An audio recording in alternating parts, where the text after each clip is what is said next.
I do think in the coming years, because of technology, because of micro schools, because of now affordability of co-ops, um, because of these grassroots co-ops and organizations where people are saying, let's pool our resources. I do think that we'll see it becoming a lot more mainstream than it is right now. Yes, yes. I see it being a talk, like as opposed to, everyone already just assuming that you sending your child to public school. It's gonna be like, oh, what you gonna do? You gonna Yep, homeschool or you yep, gonna send them to public school or you gonna send them here? Or, it's yep, gonna be a yep. conversation like it's not gonna be a just, already thinking, oh, you go to public school, oh, they go to public school, or it's like, oh, what you do? What kind of You school you got go options. to? Yep, we have Yeah. options. Yep, yep. Yes, yes, yes. I love it. I love where we're going. I love the conversations that are being had. These are very important conversations to have in general. So I'm glad that they're being had. Um, so what's next?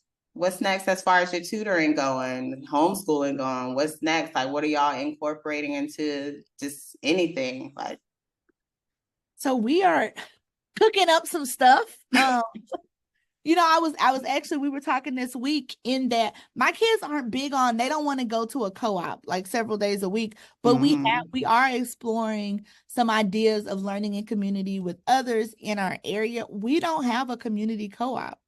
And so that has been my big conversation in the last month or so. Like, Right.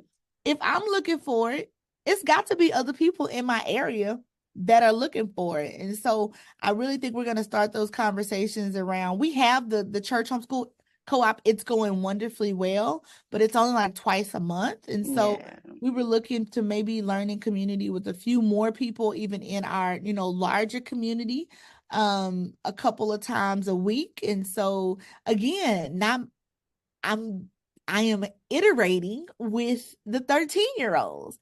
And so because if I'm dreaming up something for them, I can't Yeah. dream for them. I have to bring them in on the conversation.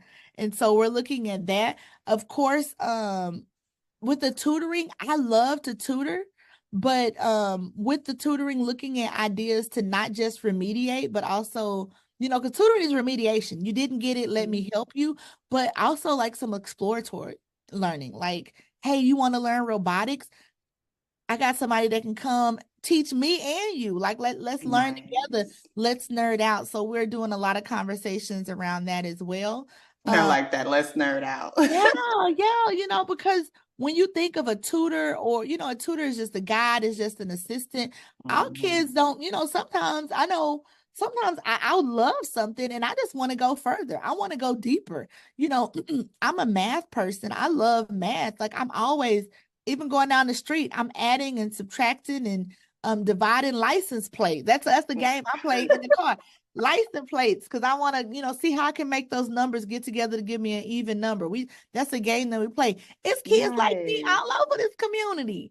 They just Yes, want I'm to not one of them. Look, get, I'm not there. I'm not there. I taught English. they just want to get together and play with some numbers. Or there are kids all over my community who want to read great books and talk about them together, or write Yes. poetry and have poetry slams. So that's where I see the tutoring branching off to, like, not just like, not just a tutor, but like a learning guide. Like, hey, we're also learning this thing. If you want to hang out with us, come learn this thing with us together, either virtually or in person. So lots of dreams and plans and Yes. ideas, of course, centered around, my two seventh graders. So I'm excited about the journey to come for sure.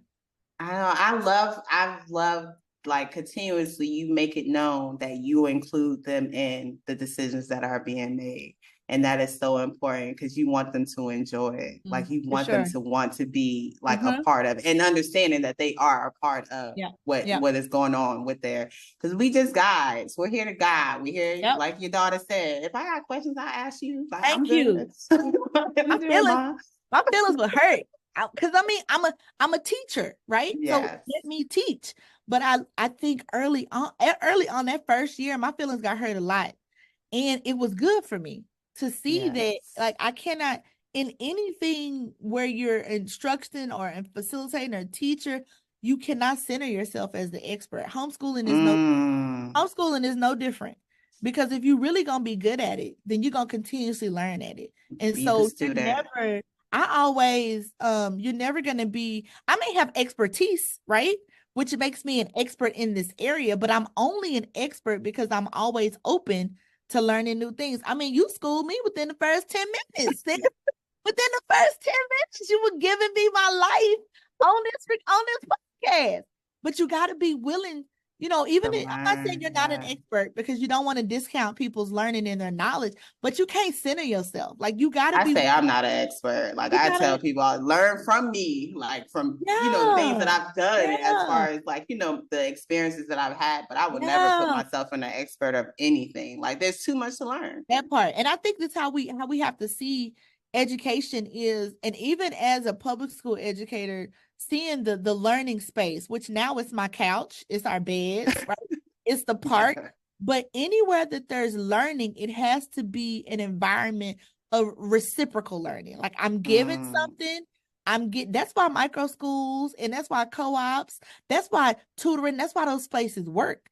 Because the person who brings the community together is saying, you know what, now that we're together, I'm gonna show you something, you show me something.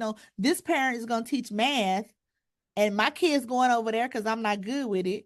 But hey, I'm good with English. And so I'm gonna get something and I'm gonna give something. That's the only way education works. Is you can't just be giving information and centering yourself as I know everything and I'm not open. And I will say, yes. homeschool has taught me that And that was my next question. Like, how have you grown from this all? Like, that what changes have you seen in yourself that in understanding that like this is a that process? Yes. that part that I've just continuously learned that if I am going to be a teacher of children, then I have to be open to be a learner from. Oh, That's the yes. only way I'm going to be good at this. And so that has spilled over into everything that I do.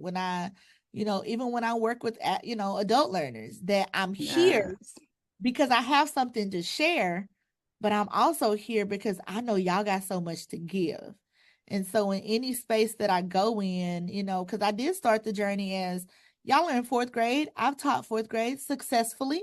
So this is what you're going to do. And quickly they were like, nah, this don't work for us. Like, and so I had to be willing to get my feelings hurt, and I had to be willing to Mm-hmm. learn, and had to be willing to be transparent and honest with myself and say, like, I know public school, I don't know homeschool. I don't know what Oh, I'm doing here.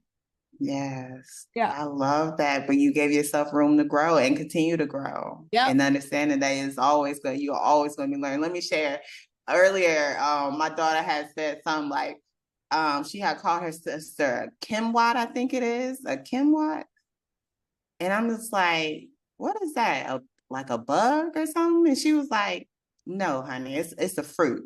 And I said, I was about to say that, but I second guessed myself. I said this, and she comes touch my shoulder, tell me, don't second guess yourself. Because that's what I tell them all the time. Don't second, like you know it. Tell me. Right. Don't Right. second guess yourself. She came and touched my shoulder. Don't second guess yourself. Oh, that's Like hilarious. girl, they're always teaching. Like you said, they're really privy into topics that I don't care for, like at all. Like That my oldest is into bugs, all things animals in general, and I'm just like, yeah, not so much. But she's always hit me with some fun facts about this and this. Did you know? Or can we look up? Or this? And I'm just like, okay, girl, let's do this because it is. I like to reiterate that all the time. Like you don't have to know it all. Yep. We don't know it all. I tell Yep. people I got several degrees, but I know with all those pieces of papers I got, I still only know points. Well, I start with a point. You hit a Right. point, 0, 0, 0, 0, whole bunch of other zeros, 735 point. Like percent of what it is to learn. Like Right. it's always going to be a continued process, especially if you went through public school, because you got to unlearn so much in general to get to a place where you really actually know some things about yourself. Yep.